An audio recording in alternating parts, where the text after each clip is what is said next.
نماز کے بارے میں آج ہم بات کرتے ہیں۔ کس عمر میں نماز شروع کر دینی چاہیے؟ سارے فرائض میں سے نماز بہت بڑا فرض ہے، اس کی عادت ہر مرد عورت بڑے چھوٹے کو ہونی چاہیے۔ جیسے کہ حدیث میں پتہ چلتا ہے کہ 7 سال کے بچے کو نماز سکھاؤ، 7 سال کی عمر سے نماز کا عادی بناؤ، اور 10 سال کی عمر تک اگر نماز نہ پڑھے تو اس کو پنش کرو، سختی کرو، یعنی کہ اس کو ڈانٹو۔ یہ چیز بہت ضروری ہے۔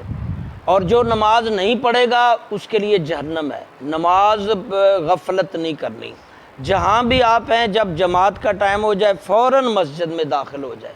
یاد رکھیے جس کو نماز کی عادت نہیں پڑی وہ اپنے آپ پہ غور کرے۔ کھانے کی اس کو عادت ہے، سونے کی ہے، موبائل کی ہے، سب چیزوں کی عادت ہے، نہیں ہے تو نماز کی نہیں ہے، تو وہ اس پہ غور کرے۔ یو آر مسلم، اگر آپ تم مسلمان ہو تو نماز کی عادت ڈالنی پڑے گی۔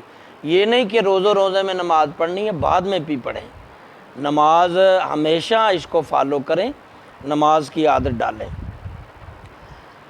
اللہ کے نبی صلی اللہ علیہ وسلم نے جو ہمیں تعلیم دی ہے کہ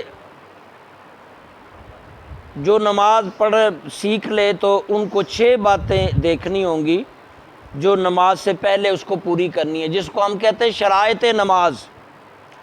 نمبر 1 طہارت، طہارت بہت ضروری ہے۔ نمبر 2 ستر عورت یعنی جسم ڈھانپنا۔ نمبر 3 نماز کا وقت ہونا۔ نمبر 4 کعبے کی طرف چہرہ سینہ ہونا۔ نمبر 5 نیت کرنا۔ نمبر 6 تکبیر تحریمہ کرنا۔ یہ 6 چیزیں پہلے پوری کرنی ہیں تو پھر نماز میں آپ نے انٹر ہونا ہے۔ تو طہارت میں آپ دیکھیں گے کہ غسل فرض تو نہیں تو غسل کر لیں، اگر وضو نہیں ہے تو وضو کر لیں۔ تو طہارت ضروری ہے، اس کے بغیر نماز نہیں ہوتی۔ جو جان بوجھ کے بغیر طہارت کے بغیر وضو کیے نماز پڑھے گا تو یہ بہت بڑا جرم ہے، کفر کہا گیا ہے۔ تو وضو مسٹ ہے، طہارت اگر یعنی کہ غسل فرض ہے تو وہ مسٹ ہے۔ دوسرا کپڑے پورے ہوں، ستر، مرد کا ناف سے لے کے گوڈے کے نیچے تک چھپا ہونا فرض ہے، یہ باقی سنت ہے۔ یہ قمیض پوری ہو تو یہ سنت ہے، یہ پوری ہو، ٹوپی ہو، شلوار گٹے ننگے ہوں، شلوار ہو یا پینٹ، اور یہ آگے پیچھے والا جو استر ہے یہ قمیض کا یہ بھی ہو، یہ شرمگاہ کو چھپاتا ہے۔ آگے پیچھے اگر کوئی چیز بھی نہیں ہے، ابھار نظر آتا ہے تو یہ کراہت ہے نماز میں۔ ایسی لمبی شرٹ ہو یا کھلی پینٹ ہو بھیگی جس میں بے حیائی نہ ہو، یہ ستر ہے۔ وقت ہو، بے وقتہ نہیں۔ یہ آپ کو پتہ ہے کچھ وقت ایسے جس میں نماز نہیں ہوتی، سورج نکل رہا، غروب ہو رہا ہو، دوپہر ہو، ان ٹائموں میں نماز نہیں ہوتی۔ نماز کے وقت پہ نماز پڑھیں، لیٹ نہ کریں۔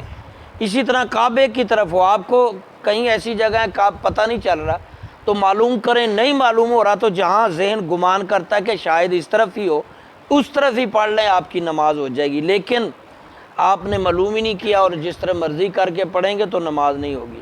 نیت کا مطلب کیا ہے کہ آپ کے ذہن میں یہ بات آ جائے کہ آپ کون سی والی نماز پڑھ رہے ہیں، فجر کی ہے، ظہر کی یا عصر کی، یہ آپ کے خیال میں آ جائے۔ آپ ابھی عصر کی پڑھنے لگیں، یہ ذہن حاضر کر کے فرض پڑھ رہے ہیں کہ سنت، اس کو نیت کہتے ہیں۔ آپ کے یعنی 2 نقطے ذہن میں ہو، ایک کون سی والی نماز ہے، نمبر 2 کیا نماز ہے، فرض یا سنت یا نفل۔ اور اگلی جو تکبیر تحریم ہے اس میں 2 چیزیں پوری ہوں گی تو پوری ہوں گی، اللہ اکبر بھی کہنا ہے اور ہاتھ بھی اٹھانا ہے۔ یہ کندھوں سے اوپر ہاتھ بھی اٹھانا ہے، سر سے اوپر نہ جائے، یہ لو کے برابر آ جائے کندھوں کے اوپر، یہاں تک اللہ اکبر۔ یہ تکبیر تحریمہ دونوں الفاظوں سے مکمل ہوگی۔ اب یہ 6 شرطیں آپ نے پوری کر دی ہیں، اب آپ نماز میں شروع ہو گئے، مشغول ہو گئے۔ وضو کا آپ کو پتہ ہے قاری صاحب ظہر ٹائم سکھاتے ہیں، آپ کو سیکھا ہوگا، جنہوں نے نہیں آتا وہ بھی سیکھے۔ غسل کا بھی آپ نے سیکھا ہے تو اس لیے میں اس ڈیٹیل میں نہیں جاتا، آگے بڑھتا ہوں۔ وضو کے مکروہات بھی آپ نے سیکھے ہوں گے، یہ بھی وضو کو جو چیزیں توڑ دیتی ہیں وضو وہ بھی آپ نے سیکھی ہوں گی۔ پیشاب پخانے سے ٹوٹتا ہے، ہوا خارج ہو جائے، پیشاب پخانے راستے کچھ بھی خارج ہو جائے، خون بہہ جائے، اسی طرح منی وغیرہ پیپ ریشہ نکل کے خون بہہ جائے، یہ سارے بے ہوش ہو جائے، یہ سارے وضو کو توڑ دیتے ہیں، دوبارہ وضو کرنا ہوگا۔ غسل میں بھی ہے، جب تک آپ یہ یاد رکھیں وضو غسل میں نیت ضروری ہے. ہماری جیسے نماز میں نیت ضروری ہے کہ ہم سوچ لیں، الفاظوں سے کہہ لیں تو بہتر ہے، نہیں تو سوچ میں تو آئے نا کہ آپ فرض پڑھ رہے ہیں یہ سنت اور کون سی والی نماز. اسی طرح وضو کر رہے ہیں یا غسل، یہ بھی نیت ہے. نیت کر کے غسل کریں، نیت پاکیزگی والا غسل کر رہے ہیں یا کون سا سوچ میں ہے، اس حساب سے آپ کو.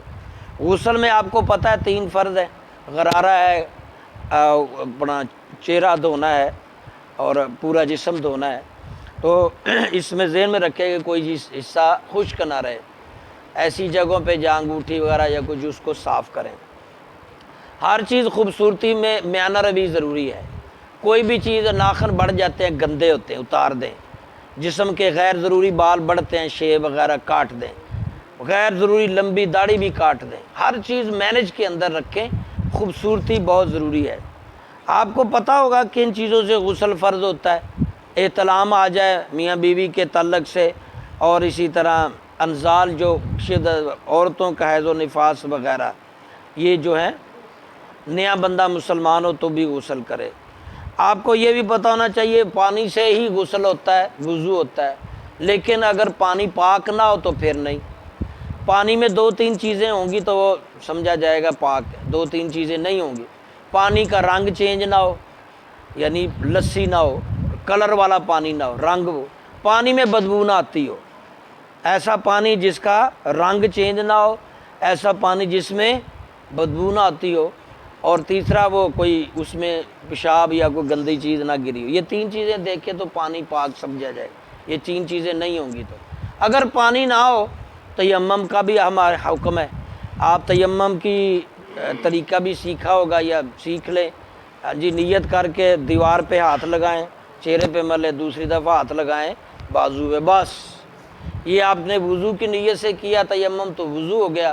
اگر آپ نے غسل کی نیت سے کیا ہے تو یہ تیمم یاد ہو گیا.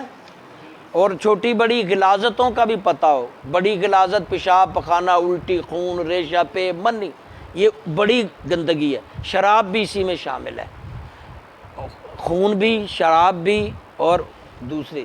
اور چھوٹی غلاظت جو نظر نہیں آتی ہے عمومی طور پر، ہاں جی، کچھ گندے جانوروں کا جوٹھا ہے، حلال جانوروں کا پیشاب بھی چھوٹی غلاظت میں، اور بھی چھوٹی چھوٹی چیزیں.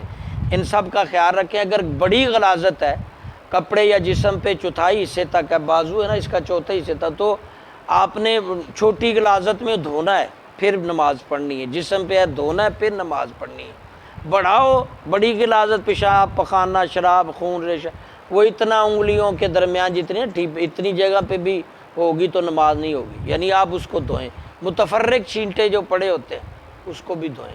تو پاک صاف رہیں، جسم، کپڑے، جگہ پاک رکھیں. اسی طرح تیمم میں جو چیزیں وضو توڑتی ہیں تیمم سے بھی وہی ٹوٹتا ہے. لیکن یہ بات رکھیں تیمم ہوتا تب ہے جب پانی نہ ہو. آپ کو قریب ترین پانی نہیں مل رہا تو تیمم کر لیں، نماز نہیں چھوڑ سکتے. ہاں ایک اور بھی طریقہ ہو سکتا ہے کہ پانی کو بخار ہے، آپ کو پانی منع کیا ہے ڈاکٹر نے، غسل نہیں کر سکتے، وضو پانی ٹھنڈا ہے، آپ کو بیماری ہے، تو آپ تیمم کر سکتے ہیں. ان 2 وجوہات سے آپ تیمم کر سکتے ہیں. تیمم ہوگا مٹی یا مٹی کی قسموں سے. یہ مٹی کی قسمیں ہیں، یہاں دیوار ہے، زمین تو ہماری یہاں لاہور کی گندی، یہاں کیا ہوگا. اسی طرح موزے پر بھی مسح ہو سکتا ہے. ایک دفعہ وضو کر کے موزہ ڈال لیں، 5 نمازیں پڑھ سکتے ہیں. لیکن وضو جب بھی ٹوٹے گا موزے نہ اتارے، اس پہ گیلا ہاتھ پھیر لیں تو 5 نمازوں تک اس سے آپ پڑھ سکتے ہیں. اسی طرح خواتین کے بھی مسائل ہیں کیونکہ یہاں اتنی ضرورت نہیں ہے. معذور کا بھی مسئلہ آپ کو پتہ ہونا چاہیے. معذور وہ شخص ہے کسی بیماری کی وجہ سے کھڑا نہیں ہو سکتا یا مسجد تک نہیں پہنچ سکتا. یہ چیزوں کا بھی آپ کو پتہ ہو. معذور جس حد تک معذوری ہے اس حد تک قابل قبول ہے، اس سے زیادہ نہیں. مثلا معذوری کیا ہے کہ ہاتھوں میں مسئلہ ہے، ہاتھ نہیں اٹھا سکتا تو اس کو کم استعمال کرے، باقی اعضاء استعمال کرے نماز میں. ہاتھ اگر نہیں اٹھا سکتا، بندھا ہوا ہے، جکڑا ہوا ہے، تو مجبوری ہے دوسرا ہاتھ کر لے. دونوں ہیں تو پھر اللہ اکبر ویسے ہی کہہ لے اشارے سے سارا لا کے. یہ مجبوری ہے. پاؤں کا مسئلہ ہے تو پاؤں جن سے استعمال ہوتے ہیں وہ یوز کر لیں، باقی چیزیں پوری استعمال کریں. تو جس حد تک معذوری ہے پٹی باندھی ہے، اب وہاں پانی کا وضو کے لیے پانی نہیں لگ سکتا تو گیلا ہاتھ پھیر لے، مسح کر لیں، اس میں بھی کوئی حرج نہیں۔ کھڑے ہو کے نہیں پڑھ سکتے، زیادہ بیمار ہے، بیٹھ کے پڑھ لیں، اشارے سے پڑھ لیں۔ یہ ساری وہ چیزیں جو آپ کو پتہ ہونی چاہیے۔ اسی طرح استنجے کا بھی احتیاط کریں، پیشاب پخانے کے وقت قطرے چھینٹے گندے جو ہے نا وہ کپڑوں جسم پر نہ پڑیں، اور یہ احتیاط سے استنجا اچھی طرح سے کریں، غسل وضو اچھی طرح سے کریں۔ اللہ تعالی ہمیں عمل کی توفیق عطا فرمائے۔ یہ میں انشاءاللہ مزید کل گفتگو کریں گے۔ اللہ